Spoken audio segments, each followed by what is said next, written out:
Welcome to பஞ்சு சமையல். வாங்க இப்போ உருளைக்கிழங்கு பொரியல். 3 உருளைக்கிழங்கு எடுத்துருக்கேங்க, அதை பொடிசாக கட் பண்ணி வச்சுருக்கேன். இப்போ தேவையான அளவு உப்பு போட்டுக்கோங்க, லைட்டாக மஞ்சத்தூள் போட்டுக்கோங்க,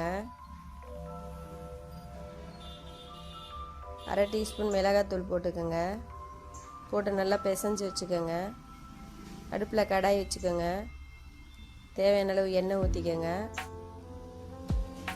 1/4 டீஸ்பூன் கடுகும் 1/4 டீஸ்பூன் உளுந்தும் போட்டுக்கோங்க. எண்ணெய் நல்லா காஞ்சோடனே சுருக்குன்னு காயட்டுங்க எண்ணெய். இப்போ நம்ம பிசைஞ்சு வச்சுருக்க உருளைக்கிழங்கு அதில் அள்ளி போடுங்க.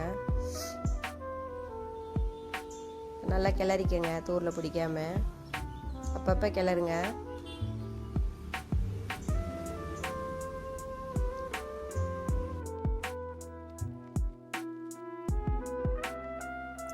மிளகாத்தூள் பத்தலைன்னா போட்டுக்கோங்க, நான் கொஞ்சம் இருந்துச்சுல்ல அந்த மிளகாத்தூளை போட்டிருக்கேன். போட்டு நல்லா கிளறி விடுங்க. இந்த மாதிரி நல்லா கிளறி விடுங்க. பொரியல் ரெடிங்க. பிடிச்சதுன்னா லைக் பண்ணுங்கள், சப்ஸ்கிரைப் பண்ணுங்கள். ஓகே, பாய், தேங்க்யூங்க.